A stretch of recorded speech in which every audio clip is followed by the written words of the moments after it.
Tuhannya susah tumbuh. Tidak ada kuasa dan kehebatan yang bisa berbuat kecuali Tuhan. Nah, Tuhan mengatakan hari ini, kuatkan, teguhkan supaya kamu beruntung kemanapun engkau pergi.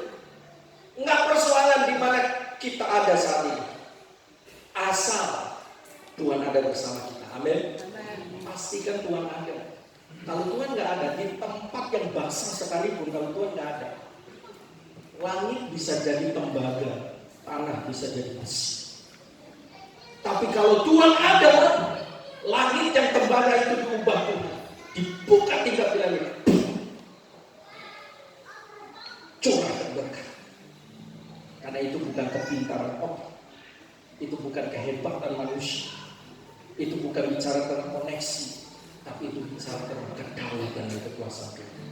Di tangan Tuhan berkah. Amin. Nah, jadi alasan yang ketiga supaya kau beruntung kemana pun kau pergi. Yang keempat, alasannya apa? Karena ada penyertaan. Kenapa kita harus kuat? Ada Tuhan. Saya udah gak kuat, saya gak kuat. Kenapa orang berputus asa? Karena sudah merasa diri jalan sendirian. Salah satu alasannya karena sudah merasa jalan sendirian. Dia merasa gak ada lagi yang bisa tolong saya. Siapa yang mau tolong saya? Orang sudah tidak peduli sama saya. Masih ada Tuhan. Semua orang gak peduli, tapi kalau Tuhan peduli, gak masalah. Amin. Sebab kalau Tuhan peduli, bila kau yang mengangkat aku. Pertanyaannya selanjutnya, siapa yang dapat merendahkan? Kalau Tuhan yang angkat, siapa yang bisa merendah? Bila kau yang membuka pintu, terus tak ada yang dapat menutup. Siapa yang bisa? Atau jangan bilang siapa yang bisa kan? Siapa yang berani? Siapa yang berani? Coba-coba dia berhadapan dengan Tuhan. Kalau Tuhan yang sudah mengangkat, tidak ada yang bisa merendah. Kalau Tuhan yang sudah menutup, tidak ada yang membuka. Kalau Tuhan yang sudah membuka, tidak ada yang bisa menutup. Nah, sekarang poin pentingnya supaya kita kuat dan teguh. Mari kita lihat Yosua pasal yang pertama yang ke-8. Yosua pasal yang pertama yang ke-8. Saya akan membaca dalam terjemahan bahasa Indonesia masa kini. Buku hukum itu harus selalu kau bacakan kepada umatku. Pelajarilah buku itu siang dan malam supaya selalu kau melaksanakan semua yang tertulis di dalamnya.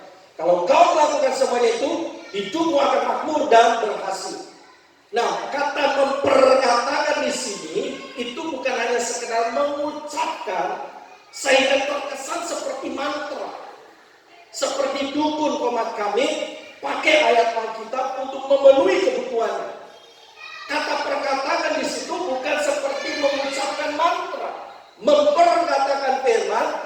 Saya dapat pengajaran yang Tuhan tahu di dalam hati dan pikiran saya tentang memperkatakan ini.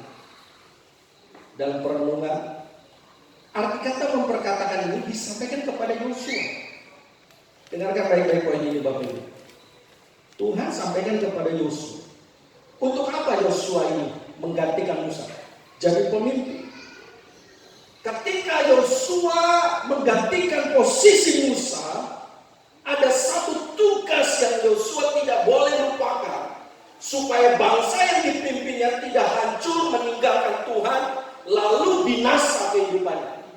Dan salah satu tugas pentingnya adalah mengingatkan umat akan hukum-hukum Tuhan. Dan bagaimana caranya?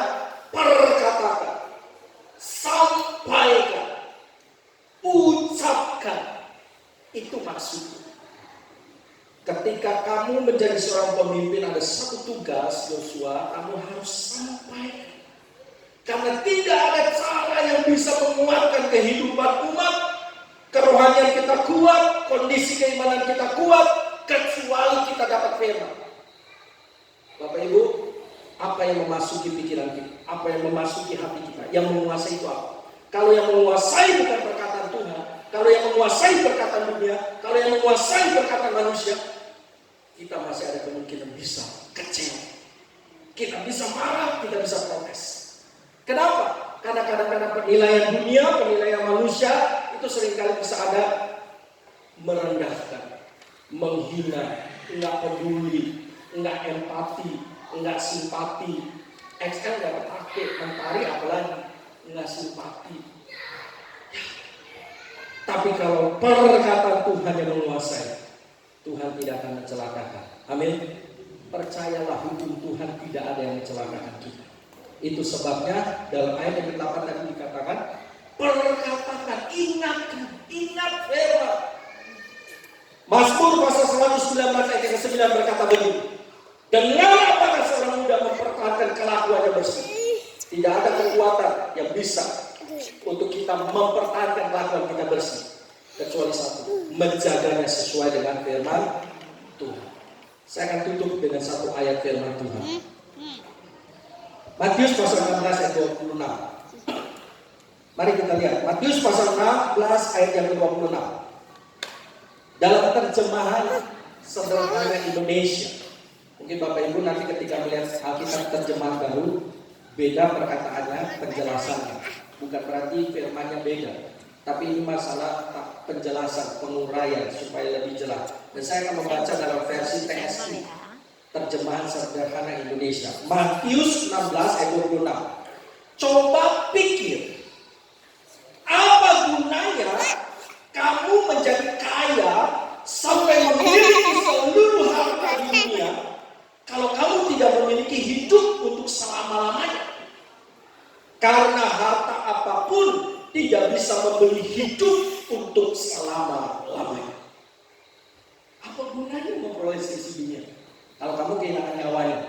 Kalau kamu kehilangan nyawamu dalam terjemahan baru, dalam terjemahan TSI yang saya baca, apa gunanya kamu menjadi kaya sampai kamu memiliki semua harta di dunia kalau kamu tidak memiliki hidup untuk selama-lamanya? Karena harta apapun tidak bisa membeli hidup untuk selama-lamanya.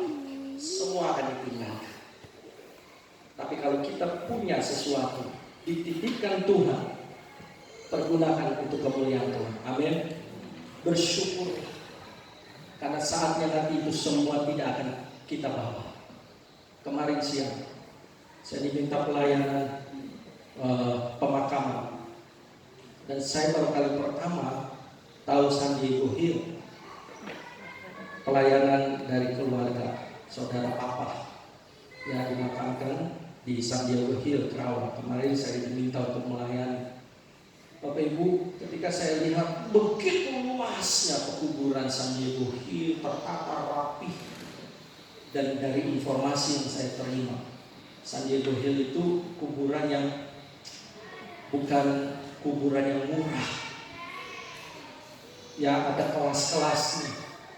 Tetapi ada satu hal yang tragis yang saya pikir, sekaya apapun manusia selama hidup, ketika sampai mati pun dikubur dari kuburan yang elit sekalipun, tetap saja pakainya 2 kali 1.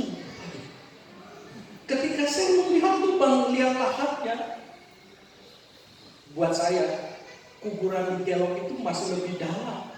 Saya lihat di San Diego Hill itu kuburannya nggak dalam, mungkin nggak sampai 1 meter. Turunin petinya juga pakai katrol gitu ya, kali. Tapi saya lihat, cetek banget, beda dengan di Gelok itu dalam. Kalau di San Diego Hill nggak dalam, udah bayar mahal, nggak dalam lagi. Udah bayar mahal 2 kali 1 lagi. Coba Bapak Ibu kalau bangun rumah dengan harga puluhan juta atau ratusan juta, bahkan 1 miliaran rupiah, rumahnya udah rumah gedung. Tapi kalau belinya di San Diego Hill, maka jangan beli di San Diego Hill. Ratusan juta, 1 miliar pun 2 kali 1. Bayangkan, duit nggak ada harganya. Nggak, ini bercanda. Ini bercanda, Bapak Ibu. Kembali kepada ayat penutup tadi. Apa gunanya seorang memperoleh sisi dunia? Ya kaya tapi kehilangan hidup yang kekal. Kuatkan, teguhkan hati. Amin. Mari kita berdoa.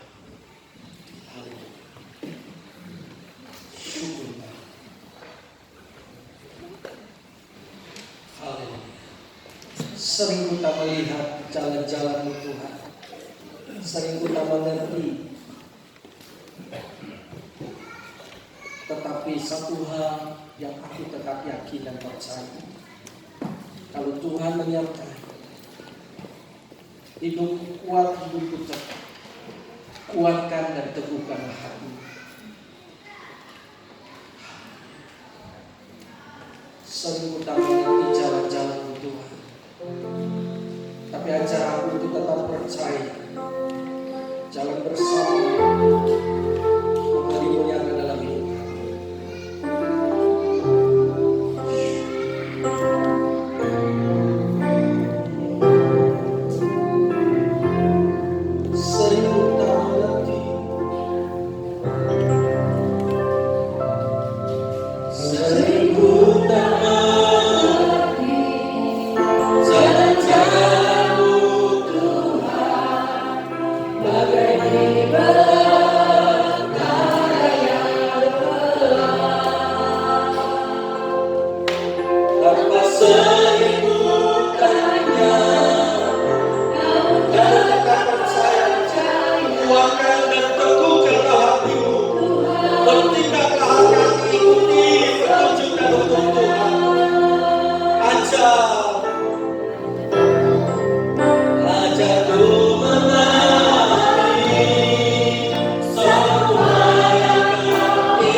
Hari-hari ini hari-hari yang sulit dan berat. Sebab Alkitab sendiri sudah menubuatkan 2 Timotius 3 ayat pertama, menjelang kedatangan Tuhan yang kedua kali akan datang masa yang sulit dan sukar. Pandemi COVID-19 belum berhenti. Banyak persoalan pergumulan yang berdampak akibat dari COVID-19 ini. Tapi hari ini kita mendengar firman, kuatkan, teguhkan hati bahwa hidup kita kepada Tuhan. Bapa, dalam nama Yesus, kebenaran yang sudah kami terima pagi ini termeterai di dalam hidup kami, termeterai di hati dan pikiran kami untuk kami selalu mengingat seperti Kau berkata kepada Yosua dan bangsa Israel, kuatkan, teguhkan hati, bertindaklah hati-hati sesuai dengan hukum yang tertulis di dalam firman. Jangan kau lupa memperkata-kata dia, renungkan itu siang malam. Tuhan sanggupkan kami sehingga kami jalan bukan menurut perkataan dunia. Kami jalan hari ini bukan menurut perkataan manusia. Kami mau jalan menurut perkataan Tuhan. Karena ketika Tuhan mengarahkan tidak akan pernah salah. Ketika Tuhan menuntun tidak akan pernah mencelakakan. Ketika Tuhan membimbing tidak akan membinasakan. Kami percaya kepadamu dalam nama Yesus. Kuatkan dan teguhkan kami bersamamu saja dengan kesanggupan yang Kau berikan. Dalam nama Yesus kami berdoa. Amin. Amin. Puji Tuhan. Saya serahkan waktu selanjutnya kepada Ibu.